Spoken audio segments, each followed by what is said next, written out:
Hi, welcome to the bathtub. It is I, the old masturbator, where when you see this prestigious award and you hear this exciting new theme song that we've brought to the bathtub. Hold on a second.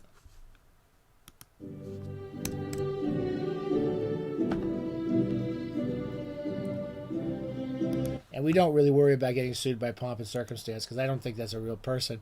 This is what we got. We got this. This is mainly, it means it's the award, pomp and circumstance, which is pomp and circumstance, and it's the all-bathtub Hall of Fame. We haven't been giving this out as much as we should lately because we don't really pay much attention to what we're doing on this stupid thing. But we just realized we haven't done one in a while, and we figured the writer we're talking about definitely deserves to be in the all-bathtub Hall of Fame. Those are people who have contributed to more happy bathtubs than anybody else. Most of them are totally dead. That's why they continue contributing, selflessly contributing, long after their demise, in our bathtubs every day, somewhere in the world.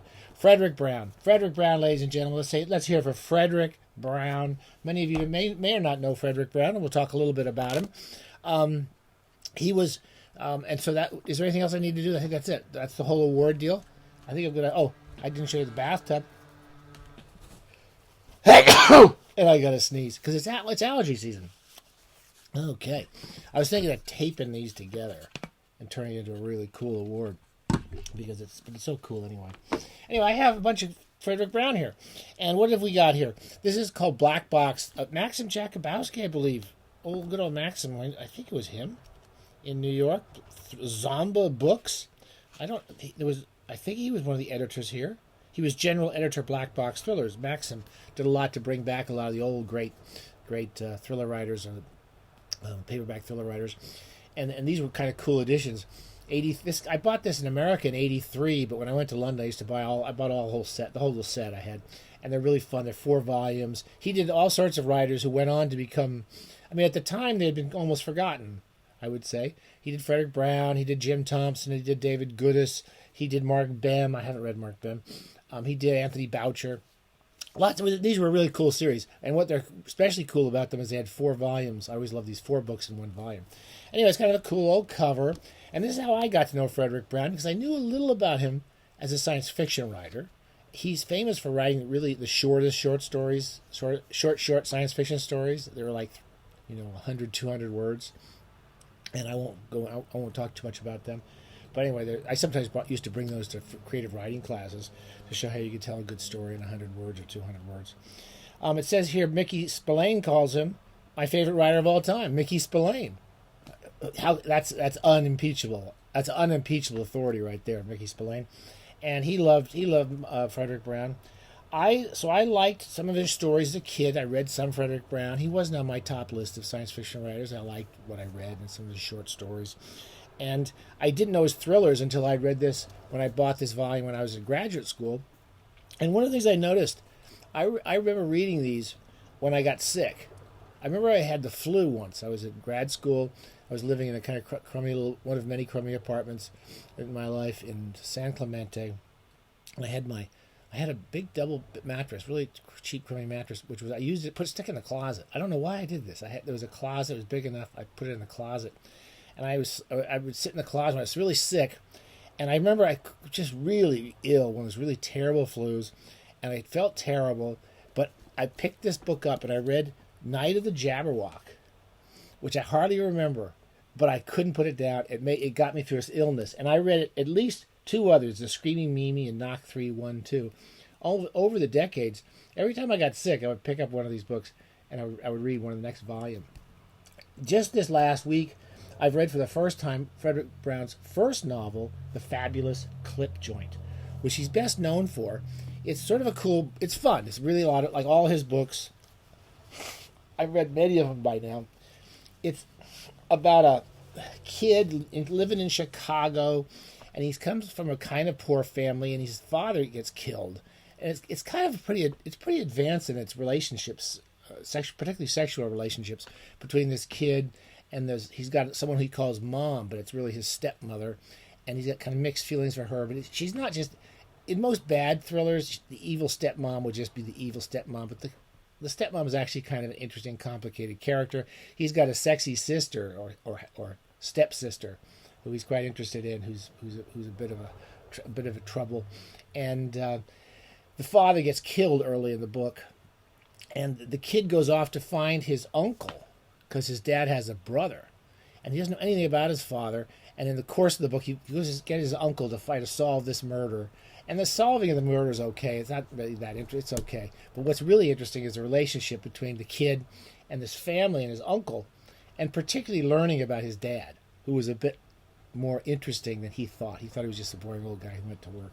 And that's the start of the story. I'll read a couple passages from it, but let me skip real. Then I want to say this. So I'm going to say a few quick things in my poor manner of. I'm not trying to be a critic, but just say a couple of things I find interesting about Brown.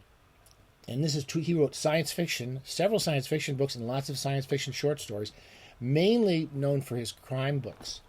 That's why people like Mickey Spillane loved him. He wrote a lot of crime novels. He was famous. Not a lot known about his life. He was a journalist. He was a newspaper for a newspaper. I want to say somewhere in Midwest, Milwaukee or something. He was also worked in he was a linotype operator and printing. He knows a lot of his characters are in printing, work in printing presses, and he knows. And there's even some fantasy stories he wrote set in a printing press. And I started to reread just about an hour or two before I was doing this. I picked up Night of the Jabberwock because I couldn't remember the book, and it's told from the viewpoint of an editor in a very small town who's every day he puts together really boring. Every week his weekly newspaper is really boring. And he says, I really wish someday I could report a murder. And then I could quit this stupid job. I've done something exciting at that point if I've reported a murder. And, of course, it happens. And there's a lot of things that kind of come through in the story that look like they're the wish fulfillment of the central character. That's how I recall it. Anyway, as soon as I started it, there's nothing predictable about Fredric Brown's book. His prose is it's not this kind of Mike Hammer, rat-a-tat-tat, clever, hard-boiled language. It's very spare and very simple, very it doesn't have a really strong sense of style to it. It's just enjoyable. And I say he never goes predictable. You know, again, if you take Mike Hammer, who I think is kind of interesting, Mickey Splane's kind of fun. He gets started, some woman gets killed, and then he goes off and kills a bunch of people. You know what's going to happen, almost chapter by chapter. You're never really entirely sure in a Fredric Brown book or a novel. I'm never, and I'm always kind of enjoying them as I go along. So anyway, I'll read a little bit more about him in a minute. I'll just show you a few samples because the cool old books is Starshine. I've got all the old Bantam. A lot of these are the old Bantam. Some of these are the first editions of his. This is science fiction story, Starshine. I haven't read this one. It's a beautiful book, Honeymoon in Hell. I think that's a science fiction story, but mainly science fiction and horror. This is another set in Chicago. I wonder if this is the narrator, the same character. He wrote, The Fabulous Clipjoint features this kid and his uncle Ambrose, I want to say, and he wrote a series of books about them. It's set in Chicago. Death Has Many Doors. That might have been one of them. This is a recent reprint, not as nicely done as Zomba, but Homicide Sanitarium. I haven't read that one. I'm pretty sure I read The Lenient Beast. There's a cool old cover. How can you not like these beautiful old books? This is another science. This is a really beautiful one. The Mind Thing. And again, I can't remember which of the science fiction books I've read some of these, even in the last few years, because he's always fun. The short stories are always really quite enjoyable. Nightmares and Giesenstacks.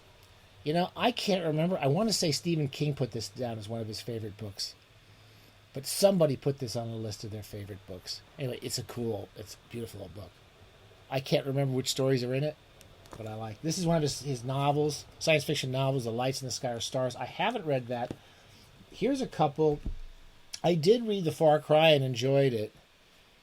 He does some really dark anti-heroes.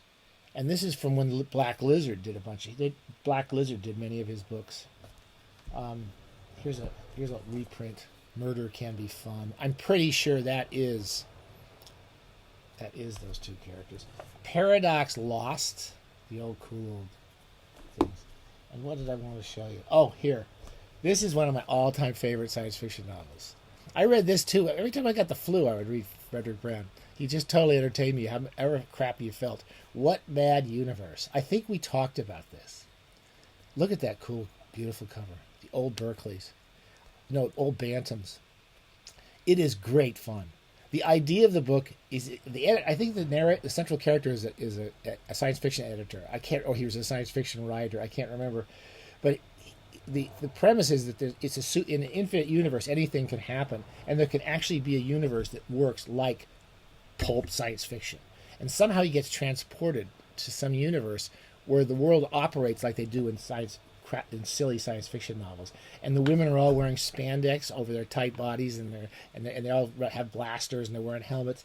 I can't remember any more than that, except it's just that's the premise. It's incredibly imaginative and fun. If you want to read a really silly it's comic science fiction novel, I can't recommend more than What Mad Universe. I love that book. I always want to reread that. I think that's enough. I've showed you a whole bunch of stuff. Let me read a couple passages from the great and entertaining and bathtubable Fredric Brown. This is a quote from H.R.F. Keating. The other thing that was cool about these zombie editions, if you see them, snap them up, is they got good writers to do introductions. And here's something that H.R.F. Keating says in the first paragraph of his introduction. There are some books, apart from the thundering great classics, that deserve to live as long as people read. Two of Fredric Brown's, perhaps more, to my mind, fall into this class. They are his first, the fabulous Clipjoint, and his most popular, though it does have a flaw in it, The Screaming Mimi. I read that, I can't remember it. I think it's a serial killer novel. Anyway, that's H.R.F. Keating. Here's a little quote. He picks a nice quote a very short quote of Brown writing about Chicago. And he says, this is what you see in the squalor of Chicago.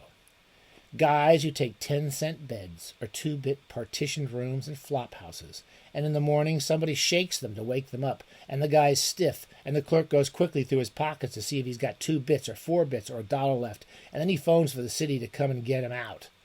That's Chicago. What else should I read? I'm going to read one passage. There's so many lovely passages in all of his books, but this one I particularly thought I would read to you, and I'll shut up. This is Ambrose when he comes to stay with the kid, and he kind of becomes a replacement father for him because the kid is pretty much on his own. He doesn't have his dad anymore. His dad's been murdered. And he says, the kid's pretty depressed about life. He says, look out the window. And he says, I want to show you another way of looking at the world. And he said, this is Uncle Ambrose.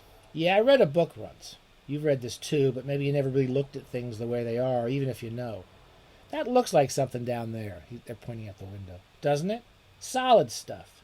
Each chunk of it separate from the next one, and air in between them. It isn't. It's just a mess of atoms whirling around, and the atoms are just made up of electric charges, electrons, whirling around too, and there's space between them like there's space between the stars. It's a big mess of almost nothing, that's all. And there's no sharp line where the air stops and a building begins. You just think there is. The atoms get a little less far apart. And besides whirling, they vibrate back and forth too. You think you hear noise, but it's just those awful far apart atoms wiggling a little faster. Look, there's a guy walking down Clark Street. Well, he isn't anything either. He's just a part of the dance of the atoms, and he blends in with the sidewalk below him and the air all around him. So there you are. This guy works in a carnival. That's what Ambrose is from. He's from a carnival. And giving the kid a little talk about particle physics in the universe. Anyways, always fun. Fredric Brown, he definitely deserves to be in the All-Bathtub Hall of Fame. One last little narrative. I don't remember where I heard this anecdote, but it was a friend of Fredric Brown. Who described how Fredric Brown would write books.